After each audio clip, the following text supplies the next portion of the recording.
Cowboys are 2-0 for the first time since 2008, but the Eagles, not so much. They now have their first 0-2 start since 2007, but what if they don't win next week? Well, only 3 teams since 1990 who have started 0-3 have reached the postseason. The Chargers in 92, the Lions in 95, and the Bills in 98. We welcome back Eric Allen. You spent 7 seasons in Philly.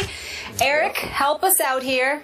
Can the Eagles be fixed? Yes, of course they can be fixed. It's not going to be an easy fix, but they can be fixed. And I wasn't surprised by the outcome of the game on Sunday. You know, the Dallas Cowboys have been a tremendous team on the road, winning 9 in a row, now 10. You know the defense is going to be inspired, Cowboys-wise, going against DeMarco Murray. But the Eagles cannot get out their way. The first game, they had 7 or 8 penalties offensively. They need to fix that part of the football team. Defensively, the same issues that have been plaguing this team since basically Coach Johnson has been passed away. They've always struggled defensively, and they're getting even worse today.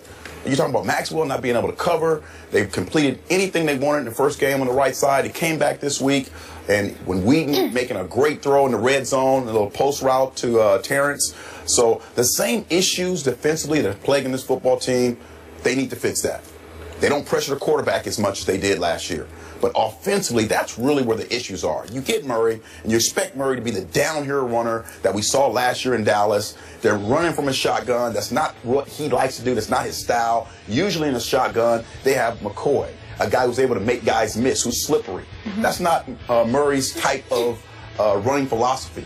They did an outstanding job on Sproles. Dallas Cowboys did yesterday. They were inspired defense. So this can be fixed, but they first have to fix the point of running the football effectively. They need to find out. And again, you're going to install the I formation? No, they don't need to install the I formation. But offensive line-wise, you need to do a better job of sealing, giving him a hole where he can hit the hole and not go from sideline to sideline. And Chip Kelly has been successful everywhere he's been. He's going to be able to change up and make sure that his running back that he got from Dallas is able to help his football team. And the only way he's able to do that is by offensive line and getting some holes where he can run straight up and down the field.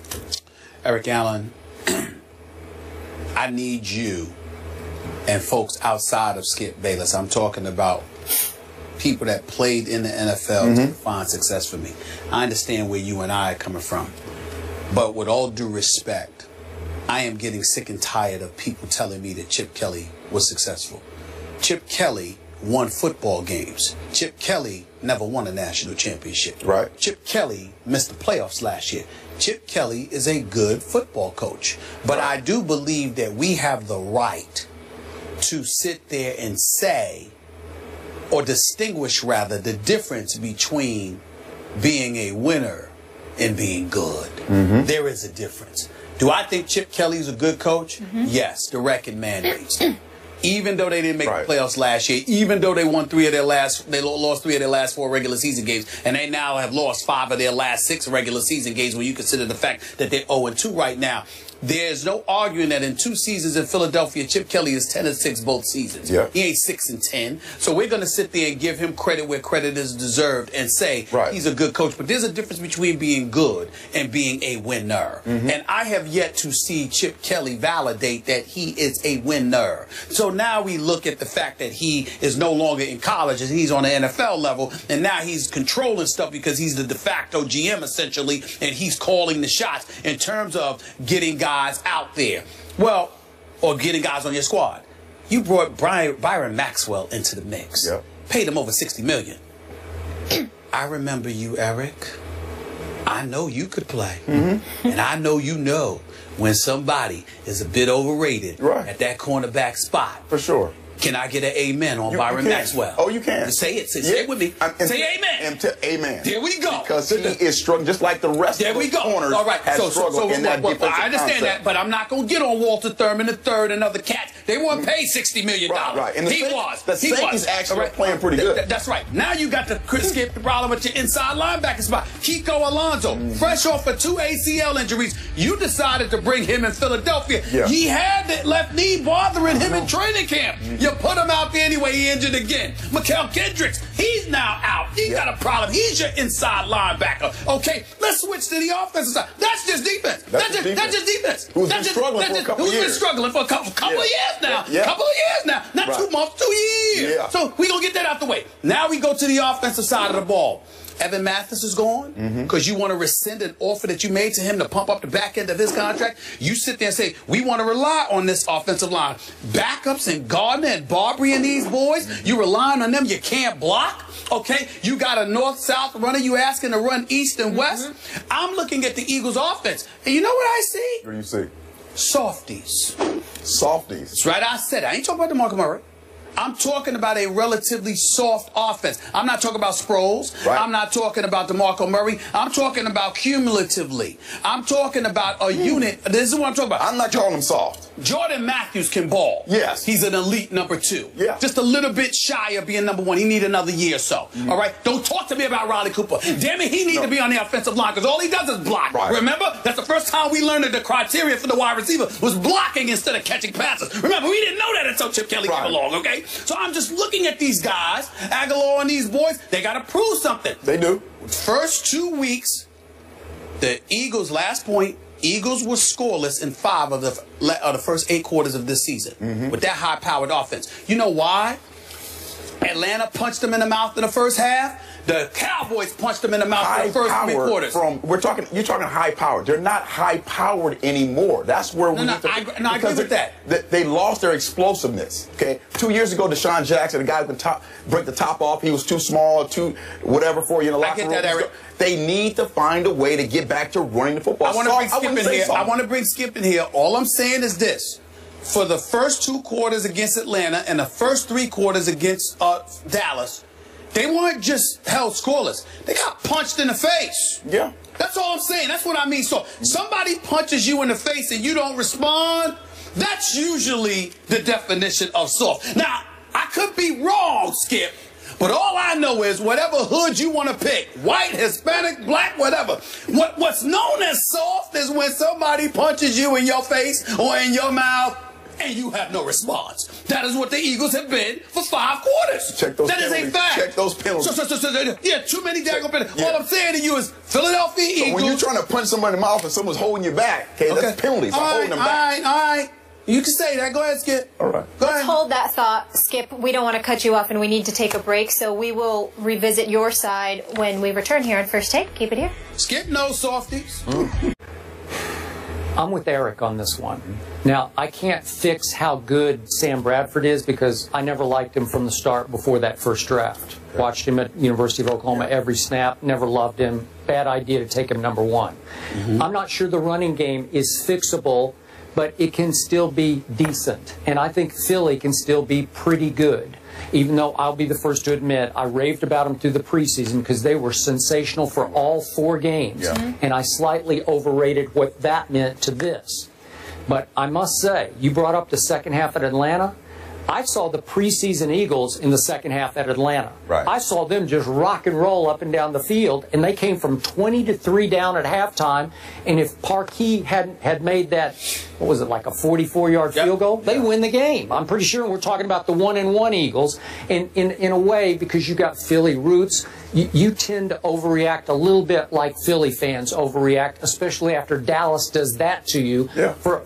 Really, it's the 4th straight year they've lost at home to Dallas, but it's 3 straight years Chip Kelly has lost at home to Dallas. Yeah. Can I give my Cowboys defense a little bit of credit instead of heaping all the blame on Chip Kelly? Because in 3 tries at home against my Cowboy defense, Chip Kelly has averaged 13 points a game. That's phenomenal. Against every other opponent at home, Chip Kelly has averaged 30 points a game. That's wow. Okay, no, what that says something. Like they've got your number here. And by the way, not that I'm going to defend Byron Maxwell because you're dead right about everything you've said, but remember, somehow my Cowboys held on to the football for 40 minutes of that game. They dominated the first half in time of possession, so it's 40 minutes to 20 minutes. So that means Byron and company are on the field, and you can certainly speak to this, it's a lot of snaps, man. Yeah, tired. I mean, you're just worn out. You're right. And I think a couple things when you're playing the Cowboys, we always talk about time possession, not important with the Eagles. It needs to be important when you play the Cowboys because what they need and want to do in running the football. And the running game needs to be fixed more like the Patriots when they run LeGarrette Blount. That's the adjustment that Chip Kelly needs to make with the running game as far as DeMarco Murray is concerned. And I agree with you. I think the Cowboys don't get enough credit or didn't get enough credit of doing a good job. Now, I knew they were going to do a good job against Murray because, you know what, you're pumped up, you're excited about playing, that guy, even the punter. And I don't think he's the sideline. But the job they did against Sproles was spectacular. It was pretty good. Sproles has been successful in any type of situation. They did an outstanding job against Sproles. So I think LeGarrette Blount more for the Eagles running game and then defensively, they need to pressure the quarterback more. Ladies and gentlemen, first of all, it wasn't just about the Eagles defense. It wasn't just about the Dallas Cowboys holding on to the football. The Philadelphia Eagles, they went 3 and out on 5 of their first 7 possessions, and the other 2 were 4 and outs. They were doing nothing offensively. Now, Darren Sproles, keying on him, definitely had something to do with it.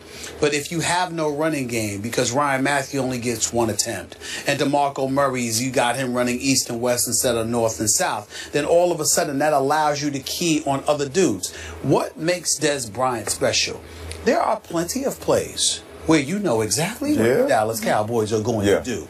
And Des Bryant says, so what? What you going to do about it? I'm with Joe Montana last week again. Other than Jerry Rice, tell me a receiver that you wanted to play with. He said Chris Carter, our very own Chris Carter. Why? He said because from the time we were in the Pro Bowl together, he said just throw the ball up. I'll get it. What happens is that who is that person on the Eagles? The fact is no one is. So now we get to Chip Kelly. Back to Chip Kelly. Because Chip Kelly is the one that made those decisions. He made those modifications. Can it be fixed? Of course it can be fixed because they have the talent. The question about them is their culture and the toughness that comes with it. Because as individuals, we know individually they are tough. But Eric, you have played on teams where you're tough, and you can pick out a guy on the line, he's tough, and another guy in the secondary, he's tough, and another guy in the offense, and he's tough. But collectively, if you're surrounded by a bunch of dudes where Chip Kelly is breathing in your face about, just do this the way that I say, and do that the way that I say, and we will be perfect. That ain't the man's game that we are accustomed to see. So how did Chip Kelly, what was his first 2 years record? 10-6, 10-6? Right. And then last year they got to 9-3, if I remember, before they cratered? That's right. How did they do that? You also have to remember, because we all know that the man knows football and he can coach. Nobody's saying otherwise. The problem is that those were with other players. He got rid of 9 different dudes, all contributing for other teams right now. He has changed the culture of this team. The guys you're talking about who will be able to make a play even when the play looks like those guys are gone. They're a guy who can make something out of nothing. They're not tough guys. They're just talented guys. I'm